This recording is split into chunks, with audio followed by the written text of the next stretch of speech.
Hello and welcome back to Humans versus AI. This is video 13, and by the end of this video, we'll be getting to the point of being able to train a machine learning agent using reinforcement learning, specifically PPO or proximal policy optimization.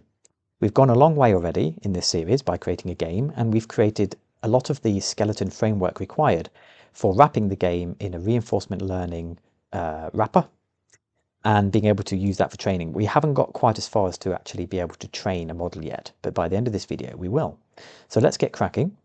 Reminder, of course, I've got a Patreon account. I won't labor this, but if you're a patron of mine, I hope you enjoy my videos and also you will have access to the code and can follow along.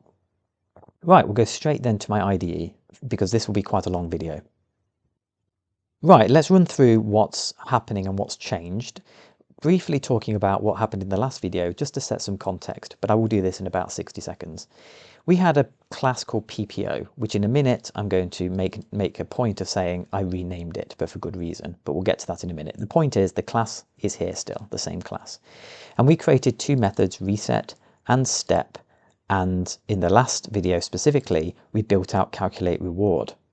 If you remember, reset and step are both methods that we are using which come with Gymnasium, and these are really important. These are methods that allow us to wrap our game inside this incremental process of training a model.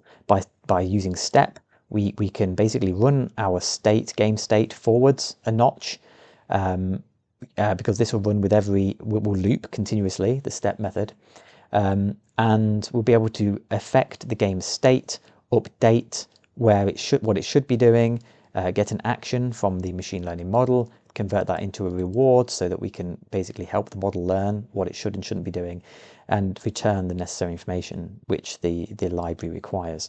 So step is basically what happens at each training increment, and reset is what happens at the end of an episode, which, if you remember, we define an episode ending as when the game concludes, game over, and currently that is when all the energy is collected.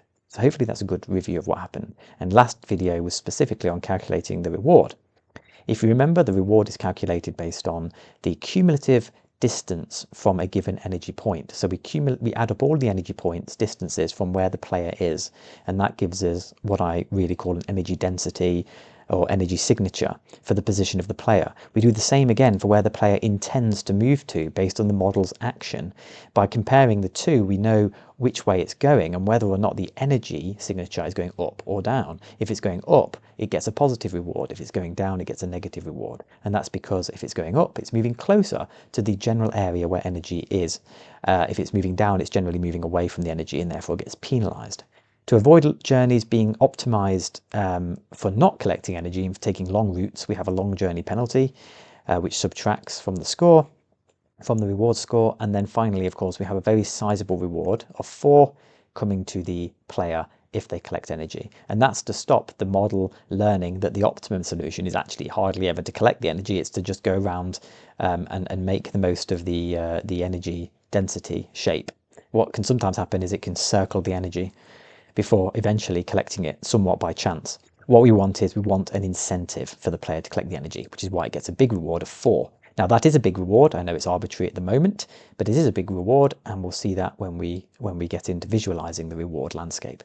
Right, so to this video then, the first thing we need to do is recognize that I've changed the class name to game PPO, and this is an oversight by me.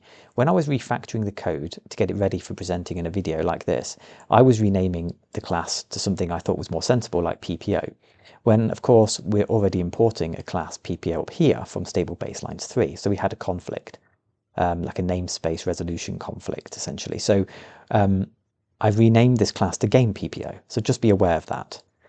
It doesn't matter, in previous videos nothing will break, but things would have started to break in this video, so I've renamed it to game PPO.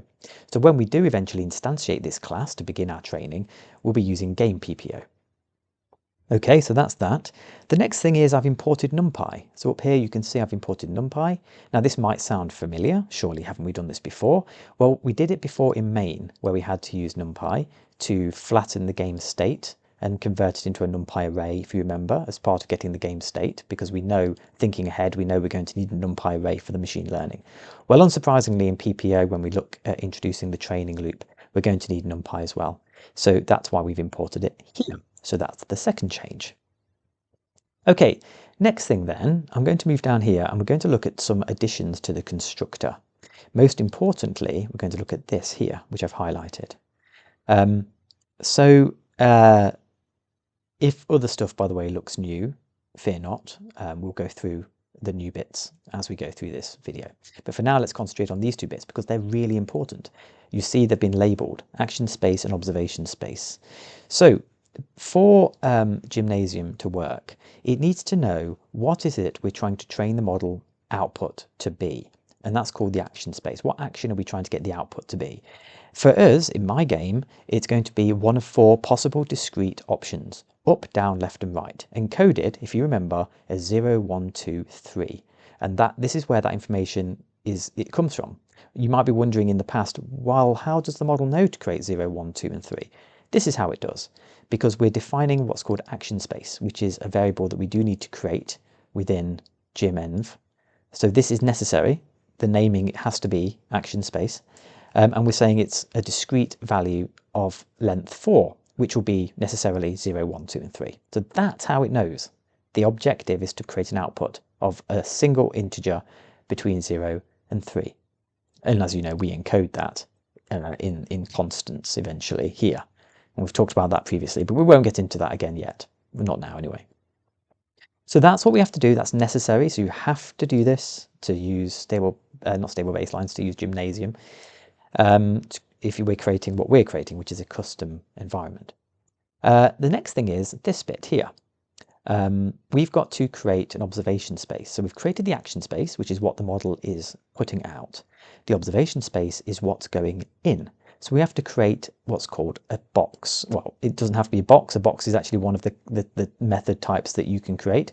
But what you're creating is the definition of the shape for the input, because the input can be very different shapes. And if you go on to Gymnasium's documentation, you'll find the options available for the spaces. In our case, we're using box. And what this means is we're restricting the input to be a vector between 0 and 1. So that's our normalization range that we want for our observation space. The shape has to be defined, which we've created above. I'll talk about in a minute. And the type, you'll recognize this, is float32. If you recall in main, the reason we imported NumPy was to create a NumPy array of type float32 from an earlier video. In fact, if I go and find it, which I can do, search for MP, let's have a look. Hopefully I can find MP. There we go, type float32. This is, if you recall, where we're getting the state of the game. Okay. So unsurprisingly then, the observation state, which is basically the state vector going into the machine, has to be of type 32 between 0 and 1. And so basically Gymnasium will normalize it for us between 0 and 1. And the shape is of size state size. So let's look about state size. What's that about? Well, basically, as I've mentioned in a much earlier video, if you remember, the input state has to be the same size, which presents a problem for when the energy is consumed. And if you remember, one of the things we have to do is we have to pad out the energy if the energy has been taken by one of the players with a -1 to make it distinct from the energy that can be collected. So we've talked about that, and therefore it is not surprising, therefore, that when we are building out the model configuration, which is what we're doing here, the observation space has to be a fixed dimension. And that's the size of the vector that's going in, the observation vector. And we're defining it here by just looking at the length of the vector that comes back when we call this. And you'll recognize this. This is basically getting the game state. This is from the getGameState method, which is part of main, and the flattenGameState method, again, part of main. So we use that to get the game state in main, and we're tapping into it via the game object that we've passed through in the constructor. So that's where we're getting length from. That's how we know what the dimensions need to be, basically. So these are necessary, action space and observation space. If you are doing this yourself, you must create those two in order to do the reinforcement learning using Gymnasium. Okay, so that's the next thing. We're doing quite well. We're about a third of the way through, at least in my list, but we've got quite a lot to go through still. Next. Oh yes, this is a basic one. Training iteration is just here. This will get moved and be encapsulated elsewhere, and we'll talk about that shortly. Training iteration tracks what the training count is. This is actually only needed for a very particular thing we'll come to later, which I won't talk about now.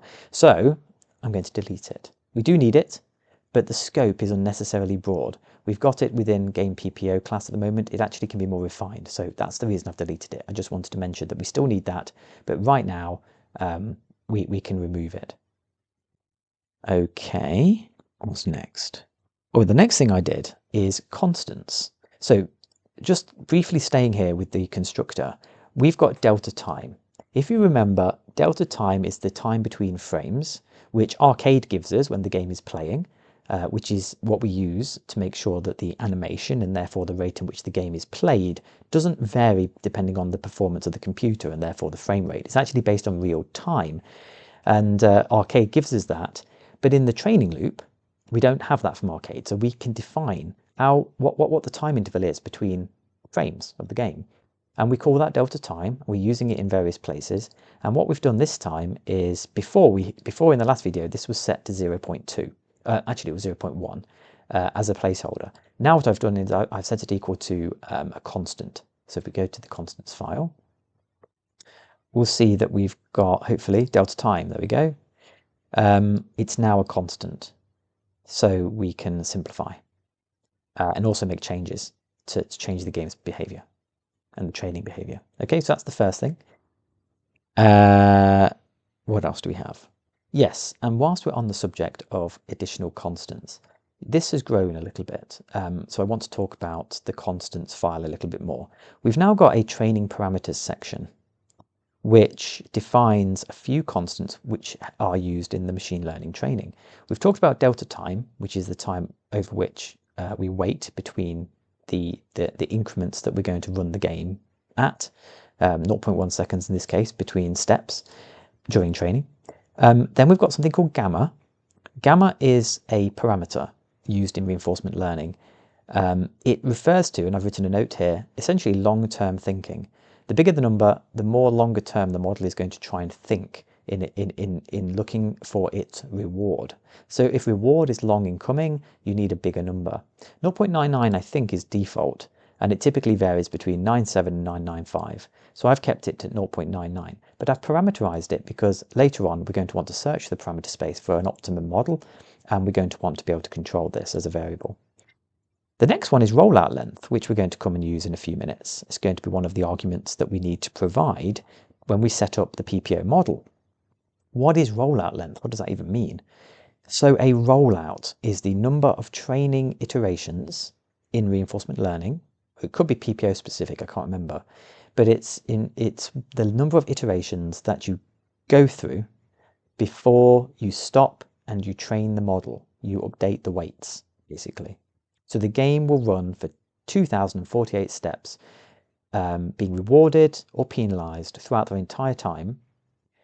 So the model will be essentially listening for all of that change. And then after 2048 intervals, it will then update the weights of the model. So so the model is only being updated at every rollout, which is quite important to remember. 2048 is the default. I have played with this in the past and it does make a difference, but for now 2048 works absolutely fine for this particular example in this very simple game. And then time steps. This kind of is self-explanatory. It's the total number of time steps we're going to train over. Now in the future, we're going to want to terminate the model training early if it converges and it looks like it's working, so that we don't just leave it running for 10 minutes longer than we need to. Furthermore, we're actually going to be recording the best model as we go, which is very important, and we'll be getting to that later. But we still need to set an upper limit for how many time steps we're willing to increment over. So in a sense, that would be, in this case, 300,000 0.1 seconds is how long we're actually training over, effectively. So it's 30,000 seconds. Right, so we're going to come and use these now. So let's move on to the next piece. We're not working inside PPO anymore, now that we've covered off the new bits here, and the fact we've added delta time as a constant here. Now we're going to go, actually we are going to work in PPO for a bit longer, apologies. In a minute we're going to go over to main, But for now, we're going to continue working in PPO because I've just remembered we've not built out the train method yet. Right, so we've got so far a constructor, a reset, a step, and a calculate reward. Now we're adding an additional method to our PPO, or game PPO, I should say, class. And it's down here, and it's quite simple. So we need a train model, and it's going to return self.model. This is a requirement. And to train the model, we're going to call this. Now, it requires relatively little, as you can see by the simplicity of it. There are 3 lines. We are going to build this out, and it is going to become more complex. But for now, this is sufficient. There are 3 lines. We're going to talk about the first one, which is really important. This is creating an instance of a model. In this case, a PPO model. And it's being saved in the model variable, which is a member parameter attribute variable, which I actually haven't instantiated, which I should do.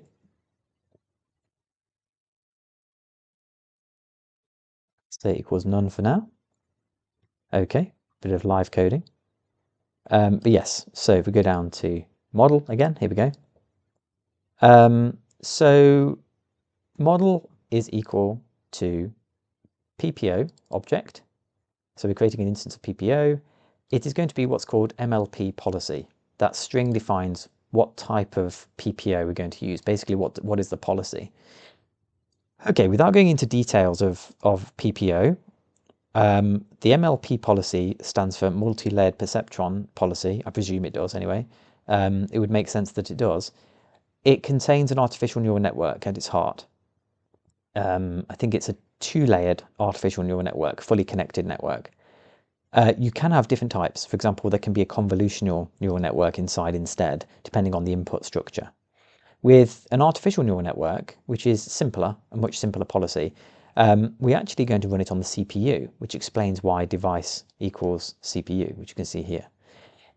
It's commonly known that machine learning tends to run on big GPU, NVIDIA laptop graphics cards, not laptops, sorry, graphics cards.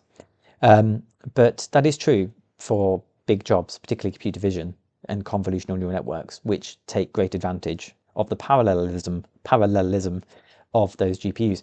But in the context of a feed-forward network, which we've got with this kind of policy, we may as well use a CPU. It actually performs very well indeed. So that's what that is. It's an artificial neural network-based policy, multi-layer perceptron policy. We made verbose equal to 1, which I think is default. Oh no, default is 0. I've made it equal to 1 so that we can see the training happening in the terminal. And then we've got a couple of parameters. You can add many more, but these are the ones that have been added by me so far. Gamma, which we've talked about in terms of long-term thinking, which is set to 0.99, and it is the default, actually, 0.99, so I was right. And then n steps is the length of a rollout, which, as I've mentioned, as you can see there, is default at 2048. And of course, we're giving it 2048, but it can be changed. So that's how we create an instance of the model. Now we need to use it. To train the model, we use self.model, which is the instance of the model, .learn, with the total time steps equal to time steps. So the model, which is the model parameter of n steps, is how long a rollout is. How many training iterations before we update the model weights. The number of time steps is how many training iterations in total before we terminate. And we say, okay, done, let's save the model. And then this is how we save the model. The model is saved as a zip file. And model path, as you can see by the capitals, is a constant, which I've got in here, which is here, which I'm saving as energy collection underscore model. Okay, hopefully that's clear. So it's quite straightforward, training the train model method. Right, let's move over now to the main function, the main file, where we're going to basically wrap up this video. Right, so before this video, all we did when we used main, the only entry point to this was we would create an instance of the game app class. We would run the setup to prepare the game, and then we'd run arcade to play the game. But you'll see now this is wrapped inside a conditional statement, if train, which we've seen before. We've used if train previously to change the logic of the onUpdate method. In this case, we've got inTrain affecting the logic of how the behavior of the whole application is going to work. So if we're not in train mode, we run it as a computer game based on the configuration in constants. But if it is in train mode, we're going to run this code. So we're going to talk about this now. First off, I print console that it's in training mode, so to avoid any confusion. We then set a couple of constants, forcing them to be human player false, number of players 1, because our training logic requires that, and it's just a way of preventing mistakes and confusion. We instantiate the game app because we're going to need an instance of app.